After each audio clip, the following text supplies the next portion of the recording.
سلسلہ ہدایت، قرآن، سنت اور اہل بیت علیہم السلام میں خوش آمدید۔ خوش آمدید۔ آج ہم قرآن مجید کی 82ویں سورہ سورۃ الانفطار کا ایک تفصیلی جائزہ لیں گے۔ جی، سورۃ الفطار۔ اس کا نام الانفطار یعنی پھٹنا پہلی ہی آیت سے لیا گیا ہے۔ جی بالکل، اذا السماء انفطرت۔ اور یہ سورہ مکہ مکرمہ میں نازل ہوئی۔ اس میں 19 آیات ہیں۔ صحیح، نزول کے اعتبار سے بھی یہ 82ویں سورہ ہی شمار ہوتی ہے، سورہ نازعات کے بعد۔ اچھا، اور اس کا پس منظر وہ مکہ کے مشرکین کا قیامت سے انکار تھا شاید؟ جی بالکل، وہ قیامت کو نہیں مانتے تھے، تو اللہ تعالیٰ نے یہ سورہ نازل فرمائی۔ اس میں قیامت کی نشانیاں ہیں، بڑی ہولناک نشانیاں۔ اور پھر انسان کی تخلیق اور اللہ کی نعمتوں کا بھی ذکر ہے۔ جی، انسان کو یاد دہانی کرائی گئی ہے، اس کے غرور کو توڑا گیا ہے، اعمال کی نگرانی کا ذکر ہے۔ اور آخر میں انجام نیک و بد کا۔ جی، آخر میں ابرار اور فجار یعنی نیکوکاروں اور بدکاروں کا انجام بیان ہوا ہے۔ تو گویا یہ سورہ ہمیں کائنات کے خاتمے سے لے کر اپنی ذات تک غور و فکر کی دعوت دیتی ہے۔ بالکل، آئیے دیکھتے ہیں کہ یہ سفر ہمیں کن حقیقتوں سے روشناس کراتا ہے۔ ضرور۔ بسم اللہ الرحمن الرحیم۔ اذا السماء انفطرت، ترجمہ ہے جب آسمان پھٹ جائے گا۔ پھٹ جائے گا؟ جی، یہ قیامت کے آغاز کی پہلی اور شاید سب سے ہولناک نشانی ہے۔ انفطرت یعنی شگافتہ ہونا، پھٹ جانا۔ یعنی یہ جو ہم آسمان دیکھتے ہیں، یہ نظام ٹوٹ جائے گا؟ بالکل، یہ کائنات کا موجودہ نظام، یہ پورا ڈھانچہ درہم برہم ہو جائے گا۔ وہ قوتیں جو ستاروں، سیاروں کو تھامے ہوئے ہیں، وہ ختم ہو جائیں گی۔ اللہ اکبر۔ تفاسیر میں آتا ہے کہ آسمانوں میں ہولناک دھماکے ہوں گے۔ آیت اللہ مکارم شیرازی کے مطابق یہ منظر انسان کو یاد دلاتا ہے کہ یہ دنیا فانی ہے۔ کہ اسے اپنا دائمی گھر نہ سمجھو۔ جی، تو کیا یہ مطلب ہے کہ کائنات کا وہ عظیم الشان ڈھانچہ جو ہمیشہ سے قائم لگتا ہے، وہ بھی رضا رضا ہو جائے گا؟ یہ تو واقعی ایک مکمل خاتمے کا اعلان ہے۔ جی ہاں بالکل، یہ موجودہ نظام کے مکمل خاتمے کا اعلان ہے۔ آیت 2، وَإِذَا الْكَوَاكِبُ انتَثَرَتْ، ترجمہ، اور جب ستارے بکھر جائیں گے۔ ستارے بکھر جائیں گے کس طرح؟ انتثرت کا مطلب ہے منتشر ہونا، بکھر جانا۔ یوں سمجھے جیسے کسی لڑی کے ٹوٹنے پر موتی یا دانے بکھر جاتے ہیں۔ تو یہ ستارے جو اپنے اپنے مدار میں ہیں، وہ سب بے ترتیب ہو کر گر پڑیں گے۔ یہ آسمان کے پھٹنے کے نتیجہ ہوگا پھر؟ جی، مفسرین یہی کہتے ہیں۔ یہ پہلی آیت کا ہی لازمی نتیجہ ہے۔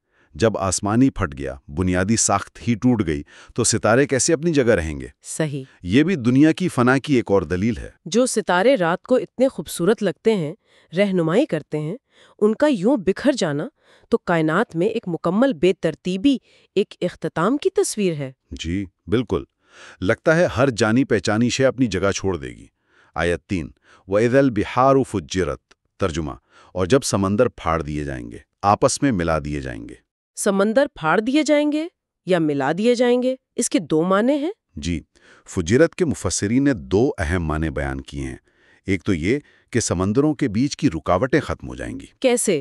زلزلوں سے شاید؟ ہو سکتا ہے شدید زلزلوں سے زمین پھٹ جائے اور سارے سمندر مل کر ایک عظیم سمندر بن جائیں جو پوری زمین کو ڈھانپ لے۔ اللہ۔ اور دوسرا معنی آپ نے کہا تھا وہ زیادہ ہولناک ہے۔ جی، دوسرا معنی یہ ہے کہ سمندر پھٹ پڑیں گے یا بھڑک اٹھیں گے۔ سمندر بھڑک اٹھیں گے؟ پانی کیسے بھڑکے گا؟ دیکھیں، پانی کے اجزاء کیا ہے؟ ہائیڈروجن اور آکسیجن، دونوں جلنے میں مدد دینے والے یا خود جلنے والے عناصر ہیں۔ جی، تو ممکن ہے قیامت کے دن کسی شدید عمل سے یہ عناصر الگ ہو جائیں اور آگ پکڑ لیں، سمندر آگ کے سمندر بن جائیں۔ ناقابل تصور۔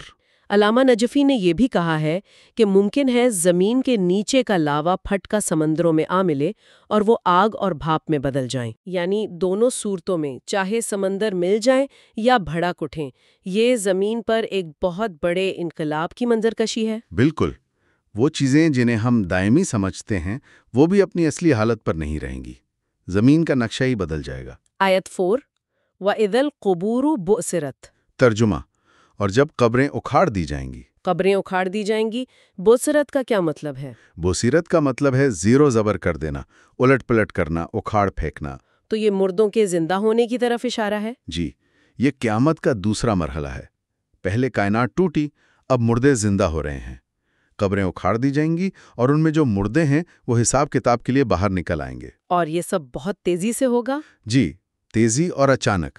علامہ نجفی ایک اور نقطے کی طرف اشارہ کرتے ہیں کہ ہو سکتا ہے اس کا مطلب انسان کے منتشر اجزاء کا زمین سے یوں اگنا ہو جیسے سبزہ اگتا۔ اچھا، یعنی زمین اپنے اندر چھپے راز اگل دے گی۔ جی بالکل۔ تو پہلی 3 آیات میں آسمان، ستارے، سمندر یعنی بیرونی کائنات کے خاتمے کا ذکر تھا۔ اب چوتھی آیت میں زمین کے اندر سے مردوں کے نکلنے کا۔ جی، کیا یہ ایک ظاہری حقیقی عمل ہوگا یا یہ صرف مردوں کے جی اٹھنے اور حساب کے لیے جمع ہونے کی ایک تمثیل ہے؟ قرآن کا انداز تو یہی بتاتا ہے کہ یہ ایک حقیقی واقعہ ہوگا، البتہ اس کی کیفیت کیا ہوگی وہ اللہ ہی بہتر جانتا ہے۔ ٹھیک، اب جب یہ سب ہو جائے گا، آسمان پھٹ گیا، ستارے بکھر گئے، سمندر ابل پڑے، قبریں اکھڑ گئیں، تب کیا ہوگا؟ جی، اگلی آیت یہی بتاتی ہے، آیت 5، علمت نفس ما قدمت وآخرت۔ ترجمہ، اس وقت ہر جان کو معلوم ہو جائے گا کہ اس نے کیا آگے بھیجا اور کیا پیچھے چھوڑا۔ ہر جان کو معلوم ہو جائے گا۔ جی، جب قیامت کی یہ ساری تبدیلیاں ہوں گی، سارے پردے ہٹ جائیں گے، تو ہر شخص پر اس کے سارے اعمال، اچھے برے، پوری طرح واضح ہو جائیں گے۔ ما قدمت، یہ وہ اعمال ہیں جو زندگی میں کیے؟ جی ہاں، اور ما اخرت، یہ وہ اعمال ہیں جن کے اثرات مرنے کے بعد بھی جاری رہیں۔ مرنے کے بعد؟ وہ کیسے؟ مثلاً صدقہ جاریہ، کوئی کنواں کھدوا دیا، کوئی علم پھیلا دیا جس سے لوگ فائدہ اٹھا رہے ہیں، اچھا، یا پھر کوئی اچھی سنت قائم کی جس پر لوگ عمل کر رہے ہیں، یا جس کے برعکس کوئی بری رسم چلائی جس پر لوگ چل پڑے ہوں۔ تو اچھے اور برے دونوں طرح کے اثرات؟ جی، دونوں۔ سورہ یاسین آیت 12 میں بھی ہے نا، وَنَكْتُبُ مَا قَدَّمُوا وَآثَارُهُمْ، ہم لکھ رہے ہیں جو انہوں نے آگے بھیجا اور جو نشانیاں وہ پیچھے چھوڑ گئے۔ امام صادق علیہ السلام سے روایت بھی ہے کہ 3 چیزیں مرنے کے بعد بھی فائدہ دیتی ہیں: صدقہ جاریہ، وہ ہدایت کی سنت جو اس نے قائم کی، اور نیک اولاد جو اس کے لیے دعا کرے۔ یہ تصور تو ذمہ داری کے احساس کو بہت ہی گہرا کر دیتا ہے۔ مطلب انسان صرف اپنے کیے کا ہی ذمہ دار نہیں، بلکہ اپنے چھوڑے ہوئے اثرات، اپنی لیگیسی کا بھی ذمہ دار ہے۔ بالکل، آپ کی زندگی کا اثر آپ کے بعد بھی آپ کا پیچھا کرتا ہے۔ یہ تو بہت بڑی بات ہے، جوڑتا ہے۔ پوچھتا ہے، آیت 6، یا ایھا الانسان ما غرک بربک الکریم۔ ترجمہ، اے انسان، تجھے کس چیز نے اپنے رب کریم کے بارے میں دھوکے میں رکھا؟ اے انسان، یعنی ہماری انسانیت، ہماری عقل و شعور کو مخاطب کیا جا رہا ہے۔ جی بالکل، اے اشرف المخلوقات، تجھے کس چیز نے مغرور کر دیا، غافل کر دیا؟ کس کے مقابلے میں؟ بربک الکریم، اپنے پالنے والے مہربان رب کے مقابلے میں۔ اور یہاں الکریم کا لفظ استعمال ہوا ہے۔ جی، خاص طور پر کریم، یعنی وہ ذات جو بے انتہا بخشش کرنے والی ہے، بغیر مانگے دیتی ہے، خطاؤں سے درگزر کرتی ہے۔ تو یہ سوال صرف ڈانٹ نہیں، اس میں ایک شفقت بھی ہے۔ جی، ایک ملامت آمیز شفقت ہے کہ اتنے مہربان رب سے غفلت، نافرمانی، آخر کیوں؟ نبی کریم صلی اللہ علیہ وآلہ وسلم نے جب یہ آیت تلاوت کی تو فرمایا تھا، مفہوم یہ ہے کہ اسے اس کی جہالت نے دھوکے میں ڈالا ہے۔ اچھا، یعنی یہ بہانہ نہیں ہے کہ اللہ کریم ہے تو گناہ کر لو، بلکہ یہ ملامت ہے کہ تم نے اپنے رب کو پہچانا ہی نہیں۔ بالکل، یہ غرور توڑنے کے لیے ہے، عذر پیش کرنے کے لیے نہیں۔ تو پھر الکریم پر زور دینے کا مقصد یہی ہوگا کہ اللہ کی مہربانی پر غور کرنا تو انسان کو شکر اور اطاعت کی طرف لائے، نہ کہ دھوکے اور غفلت میں ڈال دے۔ یقیناً یہی مقصود ہے۔ اللہ کی کریمی تو انسان کو اس کی طرف کھینچنے والی ہونی چاہیے۔ اور شاید اسی لیے اگلی آیات میں اللہ اپنی تخلیق کی نعمتیں یاد دلا رہا ہے، اپنے کرم کی وضاحت کے لیے۔ جی بالکل، اللہ تعالیٰ اپنے اسی کرم کی مثالیں دیتا ہے۔ الذی خلقک فسواک فعدلک۔ ترجمہ، جس نے تجھے پیدا کیا، پھر تجھے درست کیا، پھر تجھے اعتدال بخشا۔ تخلیق کے مراحل؟ جی، یہ انسان پر اللہ کے کرم کا بیان ہے۔ پہلا، خلقک، تجھے پیدا کیا، کہاں سے؟ ایک حقیر پانی کے قطرے، نطفے سے۔ جی۔ دوسرا، فسواک، تجھے سنوارا، تیرے اعضاء کو منظم کیا، ہر عضو کو اس کی مناسب جگہ دی، بہترین شکل دی۔ اور تیسرا؟ فعدلک۔ فعدلک، تجھے معتدل بنایا، متوازن بنایا، تیرے اعضاء میں، جسمانی نظاموں میں، سانس، خون، ہاضمہ، سب میں ایک حیرت انگیز بیلنس، ایک ہمہ آہنگی رکھی۔ اعتدال۔ بعض مفسرین نے اس سے انسان کی سیدھی قامت بھی مراد لی ہے، جو اسے باقی جانوروں سے ممتاز کرتی ہے۔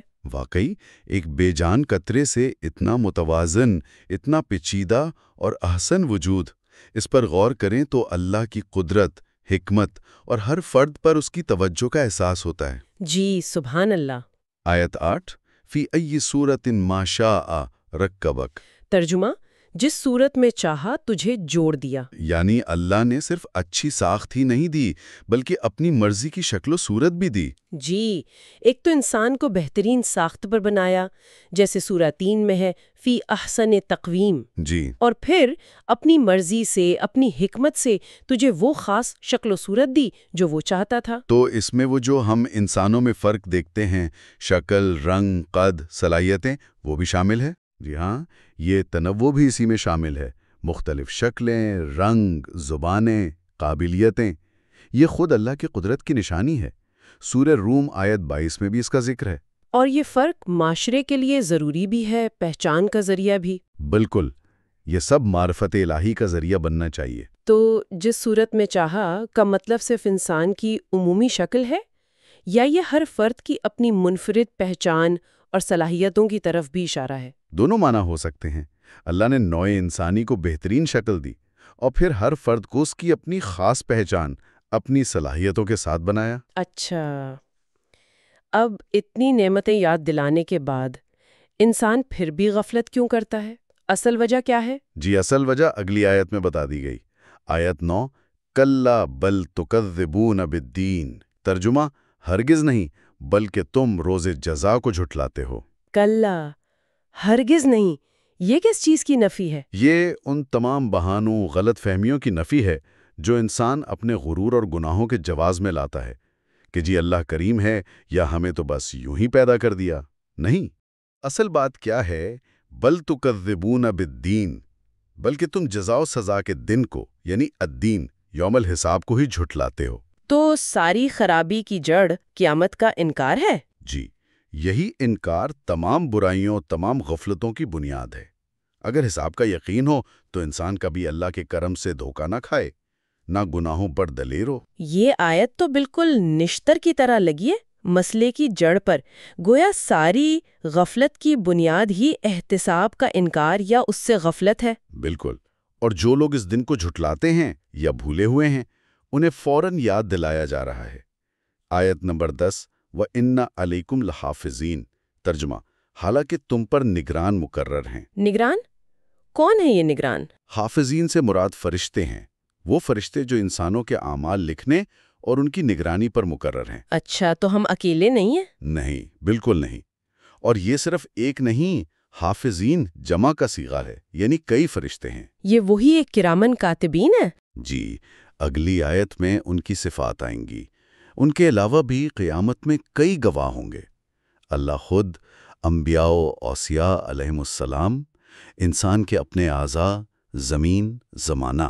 لیکن اگر اللہ سب کچھ جانتا ہے تو پھر فرشتوں سے لکھوانے کی کیا حکمت ہے؟ میرا مطلب ہے، یہ سوال ذہن میں آتا ہے۔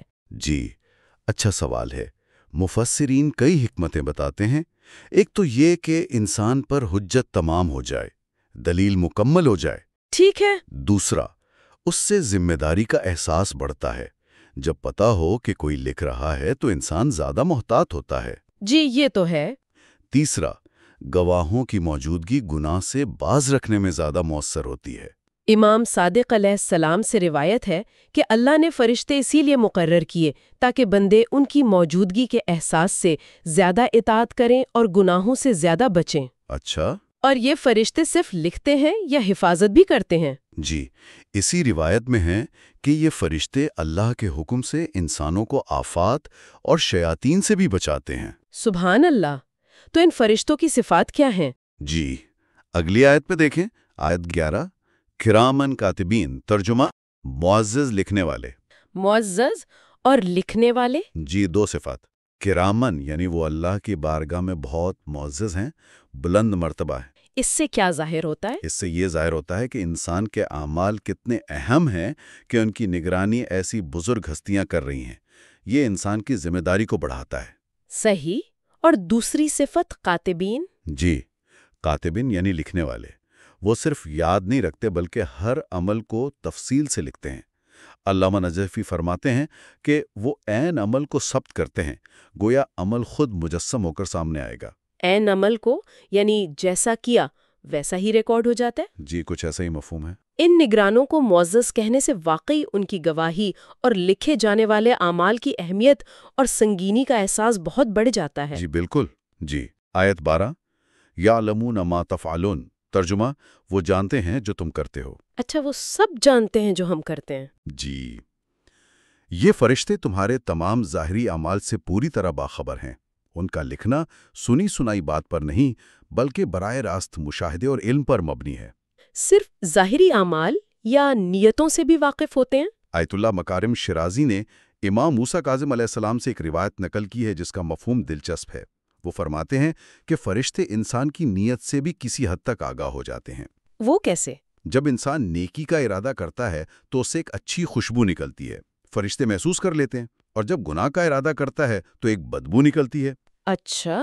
پھر وہ فرماتے ہیں کہ نیک نیت پر ایک نیکی لکھی جاتی ہے، عمل کر لے تو 10، اور بری نیت پر؟ بری نیت پر کچھ نہیں لکھا جاتا جب تک عمل نہ کرے، اور اگر برا عمل کر لے تو صرف ایک گناہ، وہ بھی فوراً نہیں، کچھ تاخیر سے لکھا جاتا ہے۔ تاخیر سے؟ کیوں؟ شاید کہ بندہ توبہ کر لے یا کوئی ایسی نیکی کر لے جو اس گناہ کو مٹا دے۔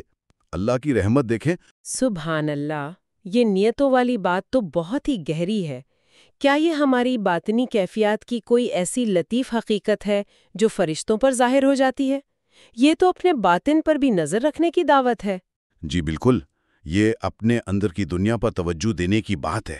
ٹھیک ہے، اب جب اعمال لکھے جا رہے ہیں، نگرانی ہو رہی ہے، تو ظاہر نتیجہ بھی ہوگا۔ جی، اب انجام کا بیان آ رہا ہے، 2 گروہوں کا۔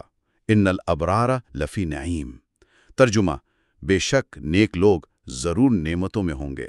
ابرار یعنی نیک لوگ؟ جی، ابرار بر کی جمع ہے، یعنی نیکوکار صالح لوگ جو وسیع معنوں میں نیکی کرنے والے ہیں۔ اور وہ لفی نعیم ہوں گے، نعمتوں میں؟ جی، یقیناً نعمتوں کے اندر ہوں گے۔ نعیم کا لفظ نکرہ ہے جو عظمت اور وسعت بتاتا ہے، یعنی جنت کی بے پایاں، ناقابل بیان دائمی نعمتیں۔ نعیم کا لفظ سنتے ہی صرف جسمانی آسائشیں نہیں بلکہ ایک مکمل سکون، خوشی اور اطمینان کی کیفیت ذہن میں آتی ہے۔ جی، یہ جامع لفظ ہے، ہر قسم کی نعمت۔ وَإِنَّ الْفُجَّارَ لَفِي جَحِيمٍ، ترجمہ اور بے شک بدکار ضرور جہنم میں ہوں گے۔ اور فجار کون ہے؟ یہ فاجر کی جمع ہے۔ فجر کا مطلب ہوتا ہے پھاڑنا، تو فجار وہ ہیں جو تقویٰ کا پردہ چاک کرتے ہیں، بندگی کی حدود توڑ کر گناہ کرتے ہیں۔ اللہ کی اطاعت سے نکلنے والے؟ جی، لفی جہیم، یقیناً جہنم میں ہوں گے۔ جہیم کہتے ہیں بھڑکتی ہوئی شدید آگ کو۔ یہاں بھی فی میں ہے استعمال ہوا ہے، کیا وہ ابھی سے جہنم میں ہے؟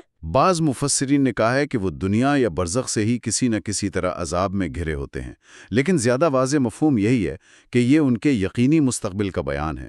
تاکید کے لیے حال کا صیغہ استعمال ہوا ہے۔ ابرار اور فجار کا یہ واضح تقابل اور ان کے انجام کا اتنا حتمی بیان، یہ زندگی کے 2 راستوں اور ان کے نتیجے کو بالکل واضح کر دیتا ہے۔ جی، کوئی تیسرا راستہ نہیں۔ اب ان فجار کا انجام کیا ہوگا، اس کی مزید وضاحت ہے۔ یصلونہا یوم الدین، ترجمہ وہ اس یعنی جہنم میں داخل ہوں گے جزا کے دن۔ یسلونہا، اس کا کیا مطلب ہے؟ صرف داخل ہونا؟ نہیں، صلاح کے مادے میں آگ میں داخل ہونے کے ساتھ جلنے، اس کی تپش اور تکلیف کو پوری طرح محسوس کرنے کا معنی پایا جاتا ہے۔ اچھا، تکلیف اٹھائیں گے؟ جی، کب؟ یوم الدین، جزا و سزا کے دن، یعنی قیامت کے دن۔ یہ واضح کرتا ہے کہ جہنم میں باقاعدہ داخلہ قیامت کو ہوگا۔ تو یہ فعل یسلونہا صرف موجودگی نہیں بلکہ آگ کی شدت اور عذاب کو براہ راست جھیلنے کے معنی دے رہا ہے۔ جی بالکل۔ وما ہم عنہا بغائبین، ترجمہ اور وہ اس سے کبھی غائب نہیں ہوں گے۔ کبھی غائب نہیں ہوں گے، اس کا کیا مطلب؟ یعنی یہ عذاب دائمی ہوگا، وہ اس عذاب سے ایک لمحے کے لیے بھی غیر حاضر نہیں ہوں گے، اوجھل نہیں ہوں گے، دور نہیں ہوں گے۔ کوئی فرار نہیں، کوئی چھٹکارا نہیں۔ جی، کوئی فرار، کوئی چھٹکارا ممکن نہیں۔ اکثر مفسرین نے اسے دائمی عذاب کی دلیل مانا ہے۔ اور اسی وجہ سے کہا کہ یہاں فجار سے مراد کفار ہیں، کیونکہ دائمی عذاب تو انہی کے لیے ہے۔ جی، عموماً یہی تفسیر کی جاتی ہے۔ اس سے یہ بھی پتہ چلتا ہے کہ عذاب میں کوئی وقفہ یا کمی نہیں ہوگی، مسلسل ہوگا۔ اس سے غائب نہ ہوں گے، کیا اس کا مطلب صرف مسلسل موجودگی ہے، یا یہ کہ وہ ایک پل کے لیے بھی جہنم کی حقیقت اور اس کے عذاب کے احساس سے بچ نہیں پائیں گے چاہے کہیں بھی ہوں؟ بظاہر دونوں مفہوم شامل ہیں، مسلسل موجودگی بھی اور اس کی ہولناکی سے فرار کا کوئی امکان نہ ہونا بھی۔ اللہ پناہ دے۔ اب اس یوم الدین کی اہمیت کو مزید اجاگر کیا جا رہا ہے۔ جی، اب اللہ تعالیٰ اس دن کی عظمت اور ہیبت بیان کر رہا ہے۔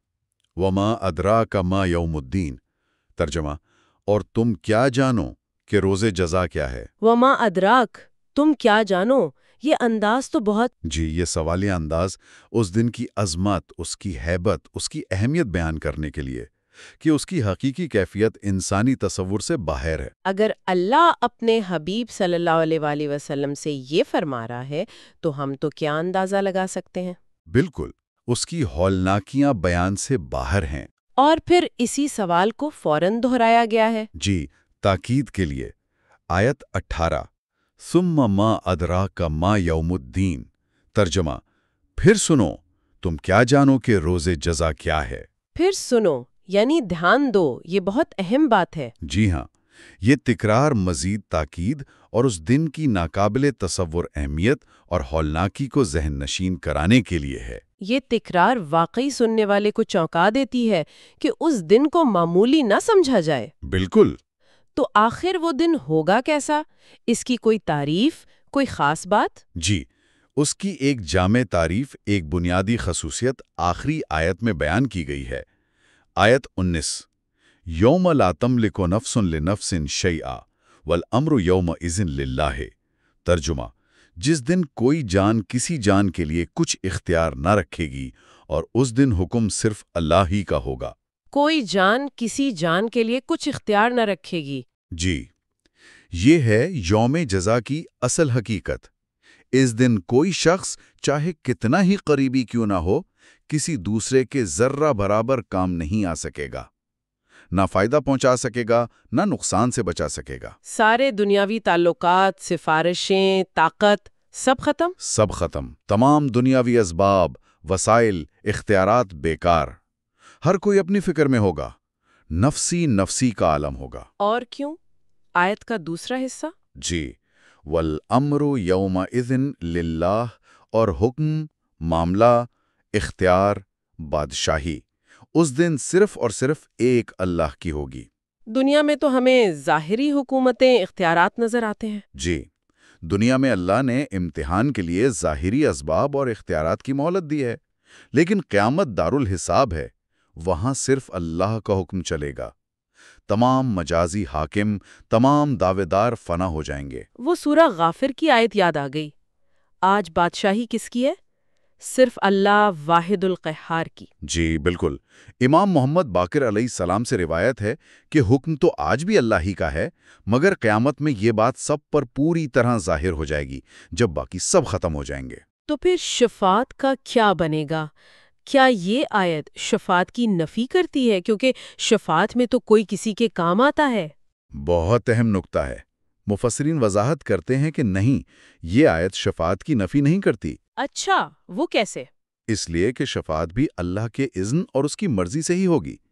شفاعت کرنے والے انبیاء ہوں یا ائمہ علیہ السلام یا صالحین، وہ خود مختار نہیں ہوں گے۔ وہ اللہ کے حکم سے سفارش کریں گے۔ جی، اللہ کے حکم سے، اور صرف ان کے لیے جن کے لیے اللہ اجازت دے گا اور جن سے وہ راضی ہوگا۔ تو شفاعت بھی اللہ کے مطلق اختیار کا ہی ایک مظہر ہے، اس کے منافی نہیں۔ سمجھ آ گیا، یعنی اصل اختیار پھر بھی اللہ ہی کا ہے۔ جی، ہر صورت میں۔ اس آخری آیت کا نقطہ کہ اس دن سارا امر، سارا اختیار صرف اللہ کا ہوگا، یہ تو بہت ہی کلیدی ہے۔ جی ہاں۔ اس حقیقت کو اگر ہم گہرائی سے سمجھ لیں تو دنیا میں جو ہم ظاہری طاقتوں، اسباب یا دوسروں پر انحصار کرتے ہیں، اس بارے میں ہمارا نظریہ کیسے بدل سکتا ہے؟ بالکل، یہ ہمیں یاد دلاتا ہے کہ حقیقی اور دائمی طاقت، حقیقی اختیار صرف اللہ کا ہے۔ ہمیں اپنی امیدیں، اپنا توکل، سب کچھ اسی پر رکھنا چاہیے۔ دنیاوی اسباب صرف وسیلہ ہیں، اصل مسبب الاسباب وہی ہے۔ بالکل درست۔ آخر میں دعا ہی کی جا سکتی ہے، اے اللہ ہمیں اس ہولناک دن کے شر سے محفوظ فرما، ہمیں دنیا اور آخرت میں اپنے لطف و کرم سے محروم نہ فرما، اور ہمیں تیرے غیر کی طرف دیکھنے اور شرک سے بچا۔ آمین۔ آمین یا رب العالمین۔ سورۃ الانفطار قیامت کی ہولناک تبدیلیوں سے شروع ہوتی ہے، پھر انسان کو اس کی تخلیق، اس کی ذمہ داریوں کی یاد دہانی کراتی ہے، اعمال کی نگرانی کا یقین دلاتی ہے، اور آخر میں اللہ کے کامل اور مطلق اختیار پر ختم ہوتی ہے۔ جی، یہ واقعی ایک مکمل یاد دہانی ہے جو ہر انسان کو اپنی زندگی اور اپنی آخرت کے بارے میں سنجیدگی سے سوچنے پر مجبور کرتی ہے۔ بے شک، اللہ ہمیں عمل کی توفیق عطا فرمائے۔ آمین۔